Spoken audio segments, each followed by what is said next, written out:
tudo bem? Seja bem-vindo a mais uma lição da nossa série Ouvindo a Voz de Deus. Hoje estaremos estudando sobre a origem do mal. Que Deus nos abençoe e que a nossa fé seja fortalecida através desse estudo. Vamos fazer uma oração? Senhor Deus, mais uma vez vamos estudar a Tua Palavra e o tema de hoje tem que ver com a origem do pecado. Por favor, dá-nos compreendimento, dá-nos sabedoria para entender da melhor maneira. Em nome de Jesus oramos. Amém, Senhor.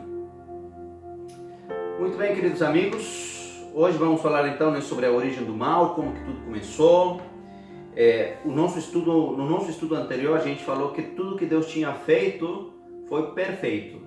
Tá? O que Deus criou, a criação foi uma criação perfeita. Mas agora a gente vai falar sobre a origem do mal, como que começou o problema. Eu vou começar falando uma pequena metáfora. Vamos fazer de conta que você decidiu comprar um relógio bem caro, um bom relógio. Você investiu muito, economizou, você vai comprar um relógio que vale 10 mil reais, tá? Só faz de conta, viu? É difícil que alguém possa ter, assim, poucas pessoas têm, né, essas condições para comprar. Vamos fazer de conta que você conseguiu. Então você lá pesquisa lá um site, procura aí um site renomeado, um site que realmente eles vão fazer assim, vão te entregar o relógio que você quer. Você faz o pedido, eles te mostram qual é o relógio, enfim, e você paga e você aguarda que chegue agora seu relógio. E tá? Chegou o dia, você recebe aí a caixinha, abre, aí está o seu relógio. Quando você abre a caixinha mais pequena, você descobre aí que está tudo em pedaços, tá? E você descobre que não é o relógio que você esperava receber, é o mesmo relógio, só que está tudo quebrado, tudo em pedaços. O que isso faz pensar você? Será que aquela empresa, aquela loja de renome da qual você comprou, que ela te enviou assim em pedaços? É quase impossível. O mais provável é que no caminho, enquanto o relógio estava vindo para a sua casa, talvez aconteceu alguma coisa, alguém abriu, teve algum acidente, alguma coisa e se quebrou. Alguma coisa deve ter acontecido. Alguém deve ter aberto e feito isso. A mesma coisa acontece com a Bíblia. Quando a gente fala sobre a criação, Deus fez tudo perfeito. Deus não criou o mal, Deus criou a vida. Mas quando a gente vemos agora a nossa realidade, no tempo que nós estamos, o pecado está ao nosso redor. Nós sabemos o que é o pecado, o que é o sofrimento, a dor, a morte e tudo isso. Já aconteceu. Foi Deus que criou tudo isso? Ou alguém no caminho da história, ao longo da história, abriu o que não devia abrir, fez o que não devia fazer e aconteceu toda essa desgraça? É isso que vamos estudar agora. Abra sua Bíblia comigo no livro de Apocalipse, capítulo 5. Porque vamos responder a pergunta que disse: de quantos anjos é composto o exército dos céus? Quantos anjos existe? Vamos lá, Apocalipse capítulo 5. Vamos ler o versículo 11. Disse assim: e olhei e ouvi a voz de muitos anjos que estavam ao redor do trono, e dos animais e dos anciãos. E era o número dos anjos milhões de milhões e milhares de milhares. Olha aqui. Aqui João, ele teve uma visão do trono de Deus lá no céu. E quando ele viu o trono de Deus, disse: olha, eu vi ao redor do trono milhares e milhares e milhões de anjos. São tantos que não tem nem como falar o número. Ou seja, antes de Deus criar esse mundo, Deus criar o ser humano, Deus já tinha criado outro tipo de seres, que são os anjos. Eles são milhares e milhares e milhares de anjos. Tudo certo? Então vamos responder essa pergunta aí. De quantos anjos é composto o exército de Deus? É composto de milhares e milhares de anjos. Amém? Quando a gente estuda com relação aos anjos, a gente vai descobrindo algumas coisas. Por exemplo, existe querubim, existe arcanjo, existe serafim e existe anjo normal. São 4 tipos de anjos. E cada um deles são um pouquinho diferentes. E eu vou tentar explicar para vocês da melhor maneira. Os anjos normais são aqueles que estão, por exemplo, agora interagindo com a gente. Os anjos que o tempo todo estão ministrando aquilo que Deus espera, do ser humano. Lembra do nosso primeiro estudo? Os anjos de Deus subindo e descendo através de Jesus. Os anjos normais. Mas tem capitães, tem generais do exército dos anjos, que são os serafins e os querubins. É como mais ou menos num exército. Aqui no país tem um soldado, acima do soldado tem os capitães, os generais, o comandante, enfim. Assim acontece também lá no céu.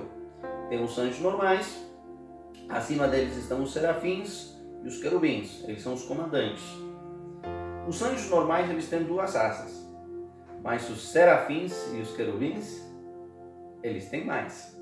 Abra sua Bíblia comigo no livro de Isaías capítulo 6, para você ver esse detalhe. Isaías capítulo 6, versículo 1 e 2.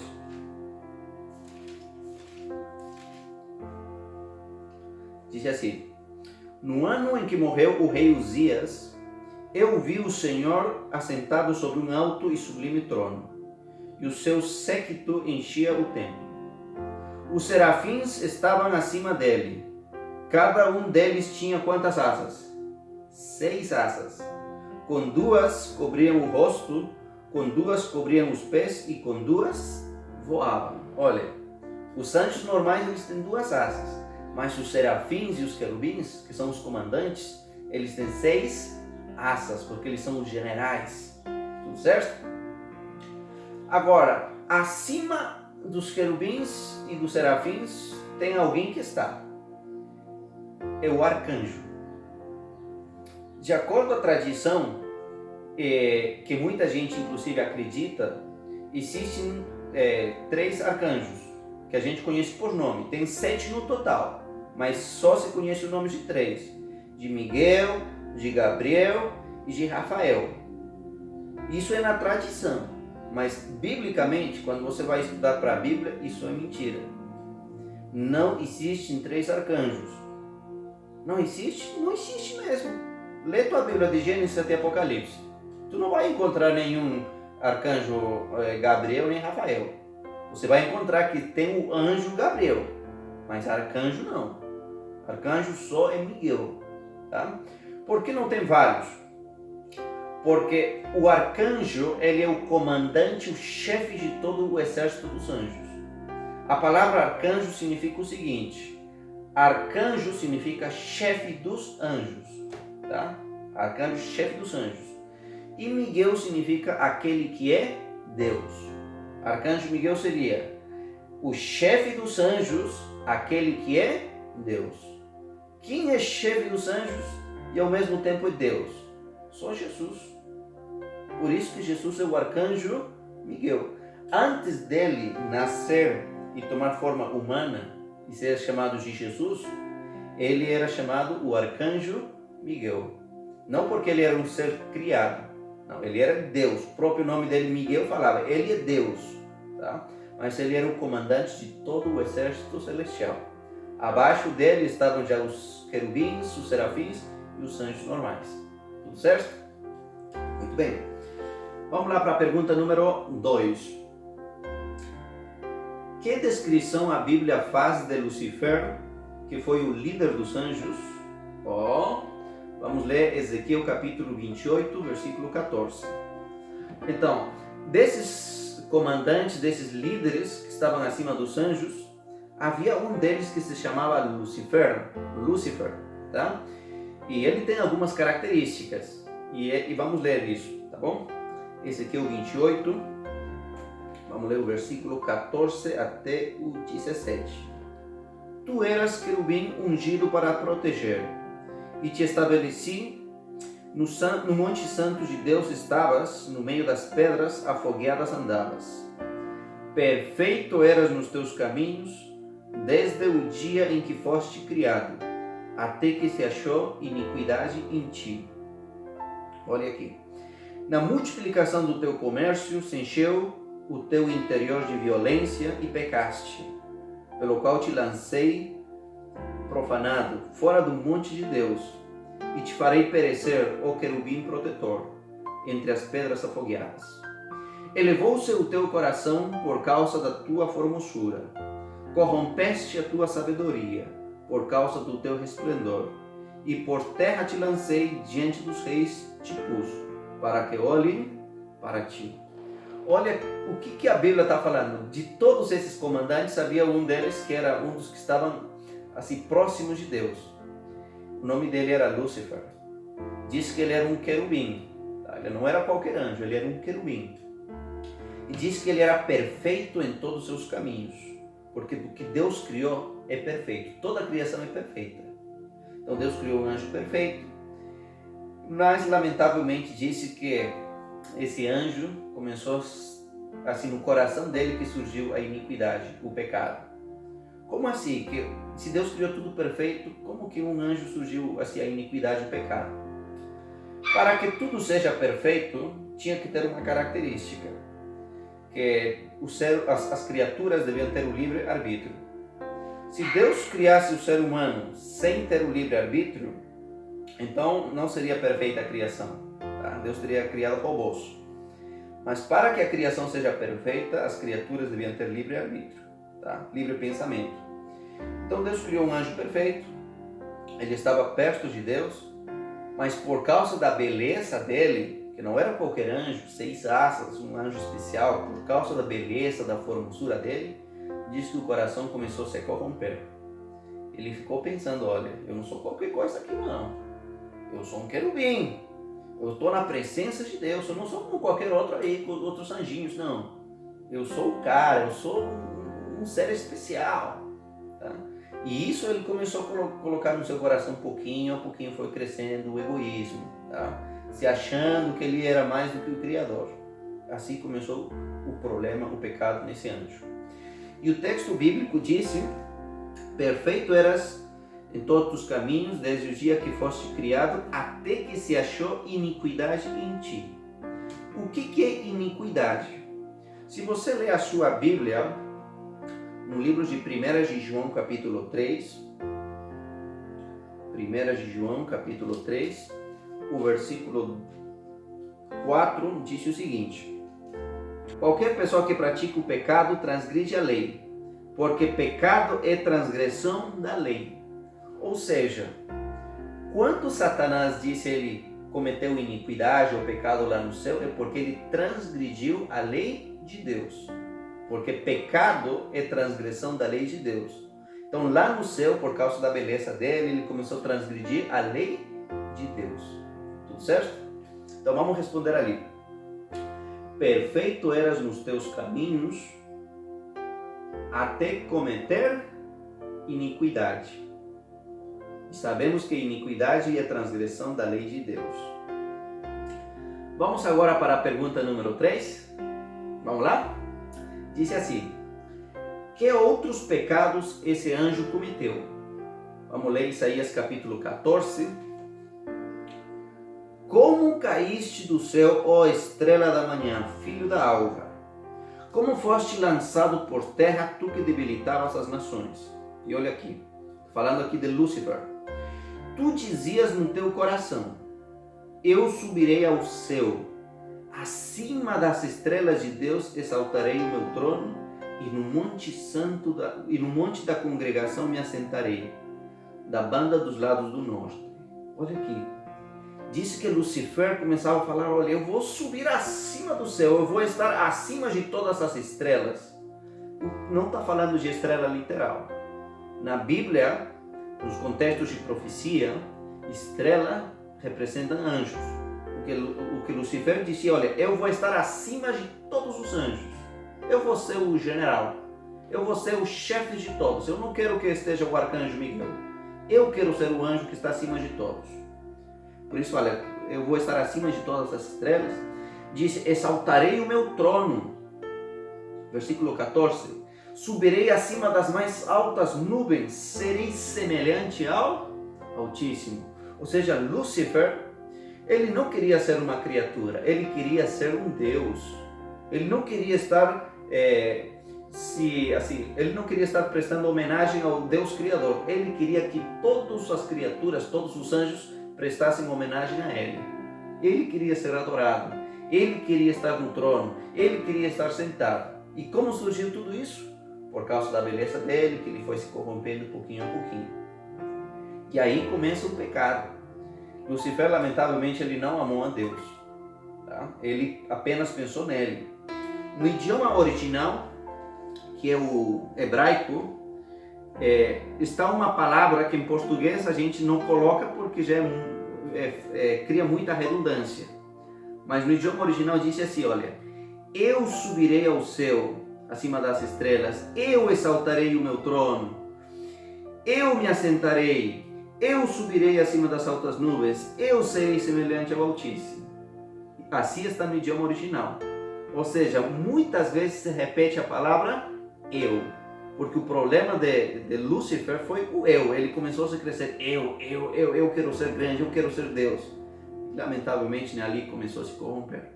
Tudo certo? Vamos responder a pergunta 3. Aqui é verdadeiro e falso. Disse assim: Lúcifer queria assentar-se no trono de Deus? Queria ou não? Verdadeiro. Ele pretendia ser semelhante ao Altíssimo, semelhante a Deus? Pretendia. Verdadeiro. Ele queria o lugar de Deus e ser adorado por todas as criaturas? Sim, ele queria. Verdadeiro. Esse anjo amou a Deus ou não? Não amou, lamentavelmente. Muito bem. Vamos ver agora o que aconteceu depois lá no céu. Tudo certo? A pergunta número 4 disse: qual foi o resultado da rebeldia daquele anjo? Apocalipse capítulo 12. Vamos ler o versículo 7 até o 9.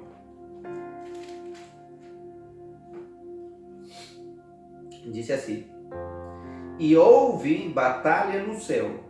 Miguel é o arcanjo que a gente já falou, Jesus, né? Arcanjo Miguel, que é Jesus, e seus anjos batalharam contra o dragão. E batalharam também o dragão e seus anjos. Mas não prevaleceram, nem mais o seu lugar se achou nos céus. E foi precipitado o grande dragão. Ou foi lançado, em outras versões fala, foi lançado o grande dragão, a antiga serpente, que se chama Diabo e Satanás, e que engana todo mundo. Ele foi precipitado na terra, e os seus anjos foram lançados juntamente com ele. Olha o que aconteceu. Lá no céu houve uma batalha, uma guerra, um conflito. De um lado estava Deus, Jesus, e os anjos que foram fiéis, e do outro lado estava Satanás e os anjos que ele tinha enganado, os anjos que se uniram a ele. Uma grande batalha. Mas diz que nessa batalha quem venceu foi Jesus, e Satanás perdeu. Na verdade, amigos, até ali Satanás, aquele anjo era chamado de Lúcifer, mas a partir dali ele é chamado de Satanás, que significa inimigo de Deus. Hoje, quando as pessoas falam de Satanás, geralmente eles pensam, né, ou pintam como que ele fosse um bicho aí com chifre, um vermelho, com cauda e um tridente aí. Mas isso é mentira. Tá? Isso é uma falsa representação de Lúcifer. Na verdade, ele era um anjo de luz, um anjo bonito, não é qualquer anjo. Obviamente, ele não tem mais toda essa beleza, mas ele era assim, um anjo maravilhoso, um anjo bonito. Agora, vamos ler também o versículo 4, que tem um detalhe bem interessante aí. Apocalipse capítulo 12, versículo 4. Aqui Satanás é representado simbolicamente por um dragão. E disse: a sua cauda levou após si uma terça parte das estrelas do céu e lançou-a sobre a terra. Olha aqui. Diz que o dragão, que aqui depois no versículo 9 diz que é Satanás, o dragão, diz que com a sua cauda ele levou após si uma terça parte das estrelas.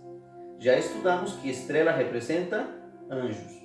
E nas profecias, cauda representa mentira, engano. O que o texto bíblico está falando é que Satanás, ou seja, Lúcifer, com seus enganos, as suas mentiras, ele enganou uma terça parte dos anjos. e essa terça parte dos anjos se uniram com ele. De cada 3 anjos, um se uniu a Lúcifer. Por isso que nessa batalha que houve, foram milhares e milhares e milhões de anjos que entraram em conflito. Tá? Foi uma grande batalha. Então vamos responder ali. Disse aí, houve no céu uma grande batalha. E olha, disse grande batalha, não é qualquer batalha. Entre Cristo e Satanás. O mal surgiu no céu através de um anjo de luz que se rebelou contra Deus e passou a se chamar Satanás. Muito bem. Agora vamos para a pergunta número 5. Tá? Então o pecado começou lá no céu, Satanás foi vencido, houve muitos anjos que se uniram a ele e ele foi lançado para a terra.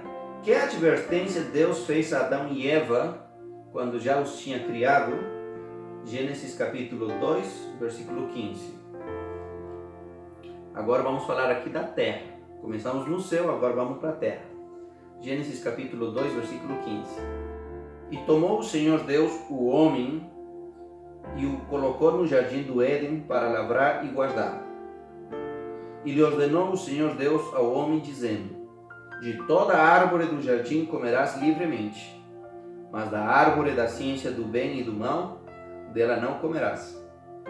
Porque no dia em que dela comeres, certamente morrerás. Então, o que Deus falou para Adão e Eva? Comam todos os frutos, mas tem uma árvore da qual vocês não têm que comer os frutos, porque o dia que vocês comem, vocês vão morrer. Essa árvore é a árvore do conhecimento do bem e do mal. A maioria das pessoas pensa que o fruto dessa árvore era uma maçã, mas a Bíblia não disse que era uma maçã. Apenas disse que era um fruto proibido. Podia ser qualquer fruto. Obviamente, era uma fruta como qualquer outra por aí, mas não necessariamente que era uma maçã. Então, Deus falou isso para Adão e Eva: não comam. Essa foi a ordem. Tudo certo? Vamos responder então aí. Deus disse: não comam da árvore do conhecimento do bem e do mal. Se comerem, certamente morrerão. Tudo certo? Vamos para a pergunta número 6. Disse assim: contrariando a advertência divina, o que a serpente disse à mulher? Olha aqui. Vamos abrir o Gênesis capítulo 3 e vamos ler a partir do versículo 1. Aqui fala agora a queda do ser humano. E eu queria que você entendesse um detalhe. A queda do ser humano começa só com Eva, não com Adão. Tá? Na história que vamos ler, apenas aparece Eva. Adão não. Eles estavam, em algum momento no jardim do Éden, eles se separaram. E aí que acontece a tentação. Disse assim a partir do versículo 1. Ora, a serpente era mais astuta do que todas as alimarias do campo que o Senhor Deus tinha feito. E esta disse à mulher, só para a mulher, Adão não, só Eva: assim que Deus disse, não comereis das árvores do jardim? E disse a mulher à serpente: do fruto das árvores do jardim comeremos, mas do fruto da árvore que está no meio do jardim, disse Deus, dela não comereis, nem tocareis, para que não morrais. Então a serpente disse à mulher: certamente não morrereis, porque Deus sabe que no dia em que dele comerdes, se abrirão os vossos olhos, e sereis como Deus, sabendo o bem e o mal. Olha aqui, meus amigos e irmãos, como que começou o problema. Eva estava sozinha, ela estava passando perto da árvore, e disse que a serpente, Satanás, ele possuiu uma serpente. Satanás tem poder para fazer isso. Ele não se apresentou do jeito que ele era. Ele se disfarçou e usou uma serpente. E a serpente fala para Eva e lhe disse: olha, assim que Deus disse que não é para comer. Aqui tem, meus irmãos, eu vou mostrar para vocês 3 métodos que Satanás usou para levar o ser humano ao pecado. O primeiro método tem que ver com milagres. Porque você sabe, os animais falam ou não? Os animais não falam. Se um animal falasse, só seria através de um milagre. Então, quando a serpente falou, estava acontecendo o quê? um milagre enganoso, para levar Eva a pecar. Satanás sabia que se ele se apresentasse de outro jeito, ele não teria efeito, tá? Assim, sucesso. Por isso que ele se disfarçou de serpente, fez um milagre. E aí chamou a atenção de Eva, porque Eva até ali nunca tinha visto um animal falando. E agora imagine uma serpente. Ela ficou surpresa. Uau! Tá? E o segundo método que Satanás usou aqui tem que ver com a palavra de Deus. Ele é muito astuto. Disse que ele falou, assim que Deus disse que não é para comer de nenhuma árvore, ele estava usando a própria palavra de Deus, mas de maneira adulterada, de maneira errada. Tá? E é isso que Satanás faz. Tá? Ele engana as pessoas usando a própria palavra de Deus, mas adulterando, tirando do contexto, acrescentando alguma coisa. E apresentou como se isso fosse a palavra de Deus. E depois fala, olha, Eva disse, olha, mas Deus falou que se a gente comer, a gente vai morrer. Ele disse, não, é mentira. Se você come, você não vai morrer. O que Deus não quer é compartilhar com você segredos que Ele tem. Porque Ele sabe que se você come, os vossos olhos vão se abrir e você vai ser como Deus. E Eva, lamentavelmente, se deixou levar por isso. E ela comeu. E assim ela pecou, caiu em desobediência. O terceiro método que Satanás usou está no versículo 6. A última parte do versículo 6. Diz assim: a árvore era desejável para dar entendimento, então Eva tomou do fruto e comeu. E depois, olha, depois de Eva ter comido, depois também deu a seu marido. Ele comeu com ela. Ou seja, Satanás não chegou até Adão e ele tentou. Não. Agora Satanás usou a mulher para levar Adão a pecar. Tá? Eva foi até Adão. Adão obviamente reconheceu que não devia comer, mas não suportou a ideia dele ficar sozinho e falou, por amor a você, então eu vou comer. Tá? Então ele não foi enganado, ele pecou porque ele queria, pecou por amor. Tá? Deixou de confiar em Deus para confiar na mulher. Então a gente vê aqui que a nossa confiança tem que estar em Deus, não nos seres humanos, por mais próximos que sejam da gente. E assim começou o pecado. Então vamos responder aí a pergunta. A serpente disse, é certo que não morrerão, sereis como Deus. Dali, meus irmãos, entrou o pecado nesse mundo. Adão e Eva perceberam as consequências de maneira rápida. Eles perceberam que estavam nus, começaram a sentir vergonha. A vergonha é consequência do pecado. Adão e Eva também começaram a sentir medo, que se esconderam. O medo é consequência do pecado. E diante de todo esse problema que eles estão passando agora, todos, eles veem as consequências do pecado, aconteceu uma coisa maravilhosa. Gênesis capítulo 3, versículo 15, apresenta uma esperança. A pergunta disse, qual foi a certeza que Deus transmitiu a Adão e Eva quando eles pecaram? Gênesis 3,15. Gênesis 3,15 para mim é a chave para entender toda a Bíblia. E é a primeira profecia que aparece aí. Gênesis capítulo 3, versículo 15. Aqui está o plano de redenção, de como que Deus ia salvar o ser humano. Diz aqui, Gênesis capítulo 3, versículo 15. Quem são as personagens que estavam presentes ali? Está Deus, aqui está Adão, Eva, e aqui também estava a serpente, Satanás. E Deus disse o seguinte, porém inimizade entre ti, falando a Satanás, entre Satanás e a mulher, Eva. Entre a sua semente, a semente de Satanás, ia ter alguém que ia ser semente, o descendente de Satanás, e o seu descendente, o descendente da mulher. Ou seja, tinha alguém que ia nascer da mulher. E disse, este, descendente da mulher, este te ferirá a cabeça, falando para Satanás, esse descendente que vai nascer da mulher vai te ferir a cabeça, mas assim tu também assim tu lhe ferirás o calcanhar. O que está falando aqui? É bem interessante essa profecia.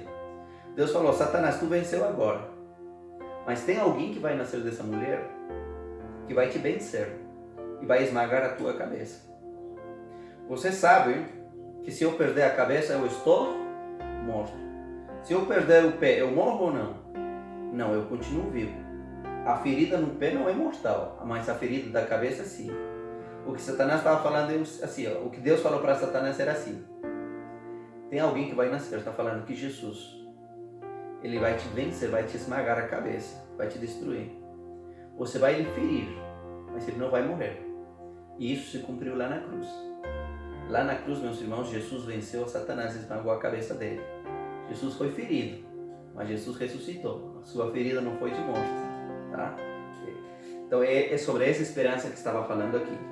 Então Adão e Eva entenderam, né, que um dia chegaria alguém para vencer a Satanás, já que eles não puderam. Tem uma questão importante. Deus falou para Adão e Eva: olha, o dia que vocês comam do fruto, esse dia vocês morrerão. E nós sabemos que Adão morreu de 930 anos. Ele não morreu o dia que ele pecou. Por quê? Se Deus tinha falado que ele devia morrer, por que não morreu?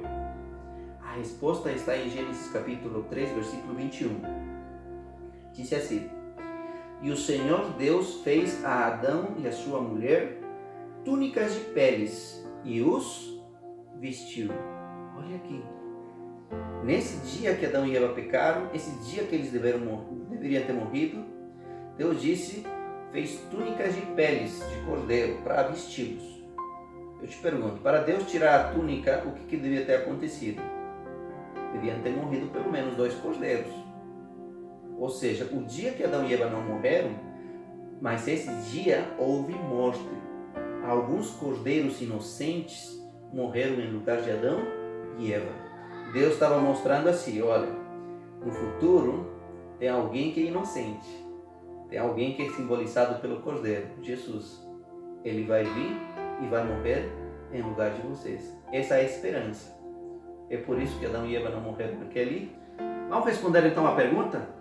Jesus Cristo, o descendente da mulher, esmagaria a cabeça da serpente. Muito bem.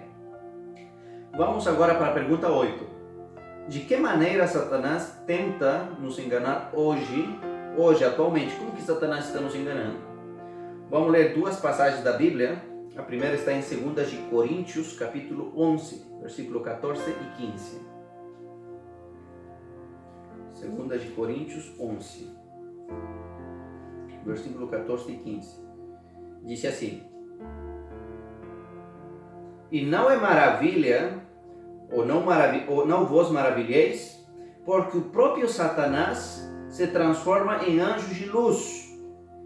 E não se surpreenda que seus ministros também se transformem em ministros de justiça, o fim dos quais será conforme as suas obras. Olha aqui. Diz, não fique surpreso se Satanás hoje ele está se disfarçando. Diz, ele se transforma como um anjo de luz. Ele é tão covarde que ele nunca se apresenta do jeito que ele é. Ele sempre se disfarça. E disse, não se surpreendam que Satanás tem seus ministros. Ministro é alguém que está na igreja. Diz, Satanás tem ministros, seres, pessoas que estão na igreja. Diz que aparentemente mostram a justiça e tudo isso, mas estão do lado do inimigo, estão para enganar as pessoas. Olha aqui. Lembra do terceiro método que Satanás usou para levar Adão a pecar? Ele usou a mulher para levar a pecar o marido. Hoje em dia, Satanás está usando pessoas para enganar pessoas. Ele usa muitas pessoas que estão nas igrejas, pastores, ministros, para enganar seus feligreses, seus membros. É o método de Satanás. Não sou eu quem está falando. Está aqui escrito. Vamos para a próxima passagem da Bíblia. Mateus capítulo 24. Mateus capítulo 24, o versículo 24.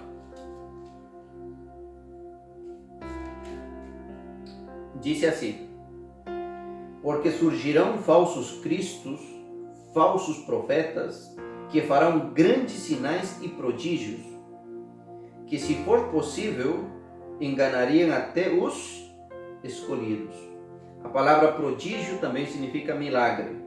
Olha o que está falando aqui. No tempo do fim que estamos vivendo, iam surgir falsos cristos, falsos pastores, falsos profetas, tudo falso. Tá? Para quê? Para enganar as pessoas. E qual seria o método de engano que está falando aí? Fazendo sinais, milagres, prodígios.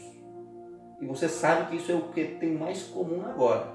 Se você liga a TV, a maioria dos canais fala do quê?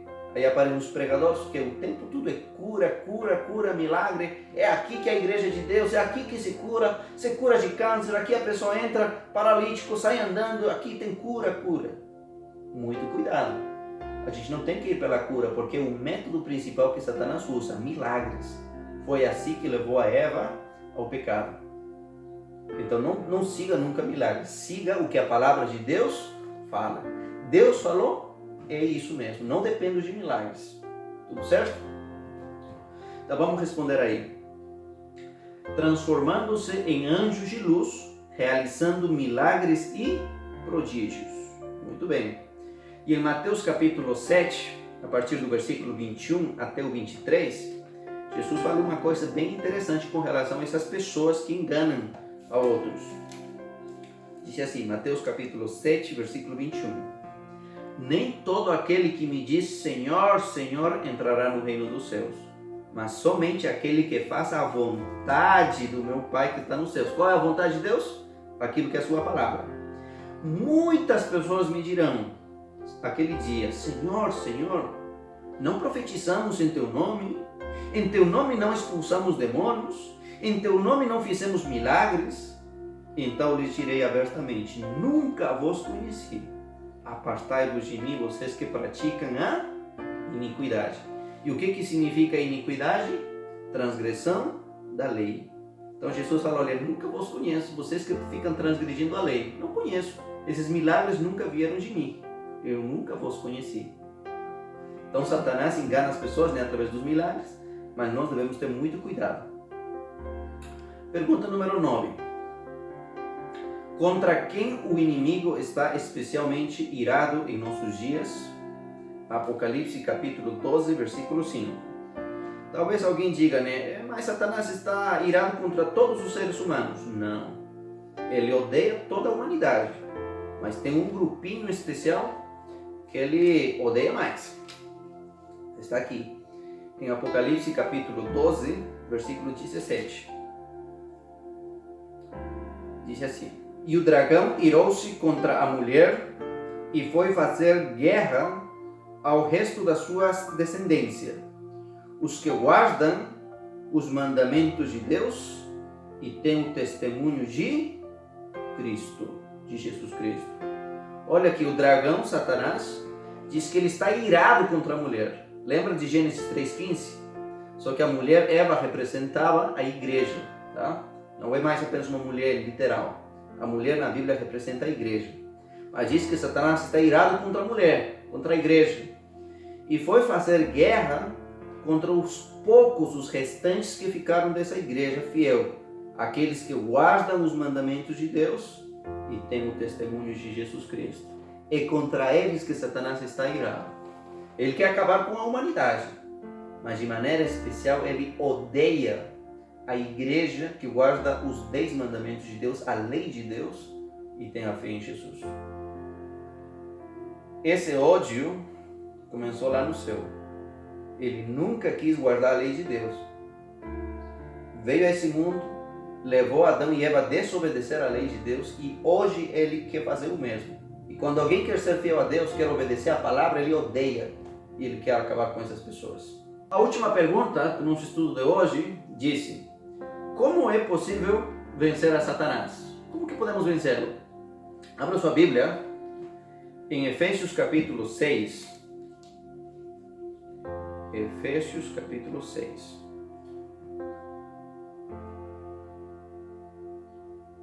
Vamos ler a partir do versículo 10.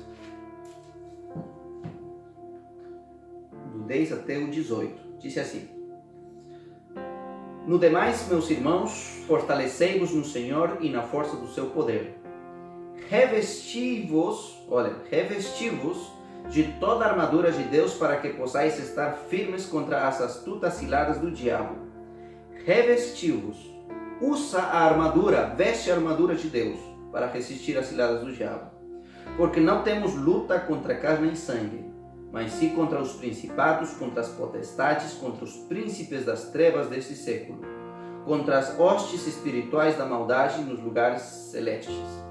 Portanto, tomai toda a armadura de Deus, para que podais resistir no dia mau, e havendo feito tudo, ficar firmes. Olha, usa a armadura de Deus, e vamos ver qual é a armadura de Deus. Não é o que Tobias fala, lembram do nosso estudo de ontem? Não é o que fala lá que tem que pegar o coração do peixe, tem que queimar, não é assim não, que se vence o inimigo. Diz, estai pois firmes, tendo cingidos os vossos lombos com a verdade, vence com a verdade. Vestindo, disse, a couraça da justiça, verdade e justiça. Calçados os pés na preparação ou na pregação do Evangelho. Usa o Evangelho, a mensagem. Tomando, sobretudo, o escudo da fé, com o qual podereis apagar todos os dardos inflamados do maligno.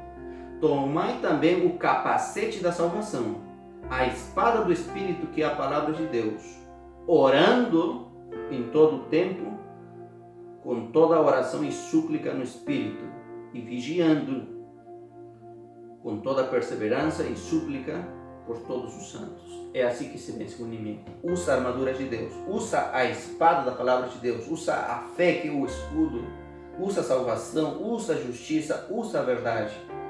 É assim que se vence o inimigo. Se Jesus venceu, Ele vai te ajudar a vencer também. Ele não vai dominar na tua vida Satanás, viu? Você vai vencer em nome de Deus. Então vamos responder aí. Revestindo-vos de toda a armadura de Deus, tendo o escudo da fé, seguindo a palavra de Deus e orando em todo tempo. Amém? Que bênção! Que Deus nos abençoe. Então, a gente agora entendemos, né, que o pecado não começou na terra, começou lamentavelmente lá no céu. E esse conflito entre Cristo e Satanás, amigos, ainda não terminou. No nosso próximo estudo a gente vai ver mais detalhes sobre como que se desenvolveu e como que finalmente vai terminar. Mas agora vem a parte das perguntas assim polêmicas, tá? Alguma vez eu já ouvi algumas pessoas se perguntando: mas por que Satanás usou a serpente? Por que não usou outro animal mais bonito? Tinha ali o cordeiro, tinha ali outros animais bonitos que ele podia usar. Por que necessariamente usou a serpente? Ele usou a serpente pelo seguinte: Satanás, lembra, ele é muito astuto. Ele não usa qualquer coisa para ele enganar as pessoas. Ele sempre vai usar aquilo que chama mais a atenção, aquilo que é o mais bonito, aquilo que é mais atrativo. E é por isso que ele usou a serpente. Talvez você que está me ouvindo pense e diga: mas a serpente? A serpente é um animal feio. Só com ver a gente já fica até arrepiado. Como que é um animal bonito? Hoje, o animal realmente é um animal maldito, um animal assim feio. Tá? Mas quando Deus criou esse mundo, um dos animais mais lindos que Deus tinha criado era a serpente. Sim, a serpente era um animal que não ficava se rastejando como agora, não ficava comendo terra como agora come. A serpente era um animal que voava e se alimentava das frutas. E quando voava, ele deixava um brilho de arco-íris. Era um animal bonito, maravilhoso. E você talvez está perguntando: mas pastor, de onde que você tirou isso? Tirei da Bíblia. Está na Bíblia. Quer ler comigo?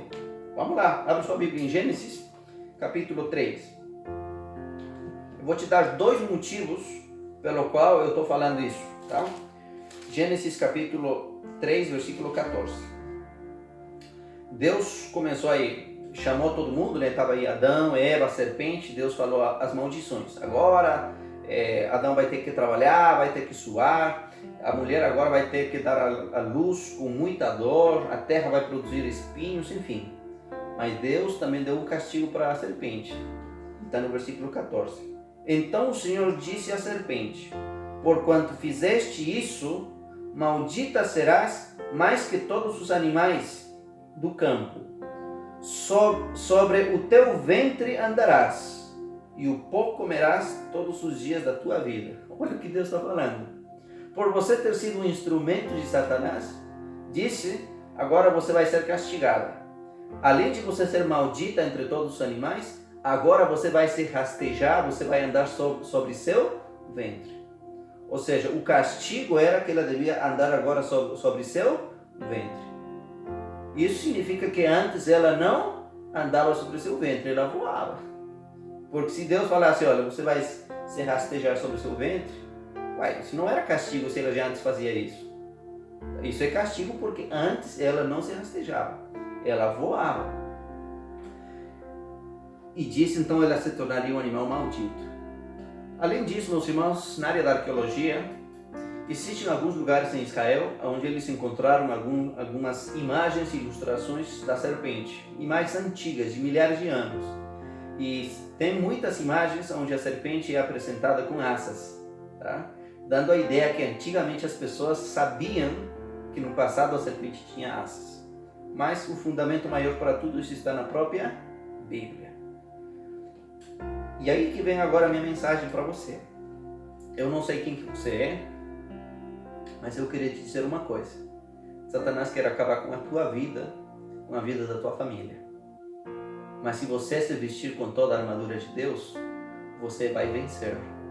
Deus vai te ajudar, Deus vai te dar a força para você ser um homem e uma mulher vitorioso, vitoriosa.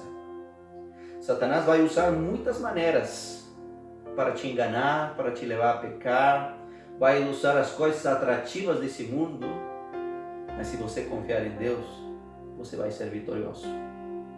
Vista-se com toda a armadura de Deus. Só com Cristo que poderemos vencer. Amém?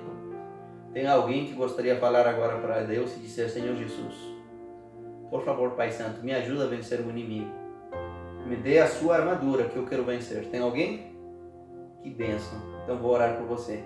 Feche seus olhos. Pai Santo, sabemos que estamos no meio de um grande conflito. Satanás quer acabar com a nossa vida, com a nossa família, mas por favor nos dê a vitória. Cuide de cada um de nós, Senhor, que com a tua armadura e em nome de Jesus a gente vença Satanás, porque ele já tem a cabeça esmagada. Então, Senhor, nos colocamos em tuas mãos, humildemente em nome de Cristo Jesus. Amém. Muito bem, que Deus lhe abençoe. Na nossa próxima lição, no nosso próximo estudo, estaremos falando sobre o plano de salvação. Que Deus te abençoe. Até mais.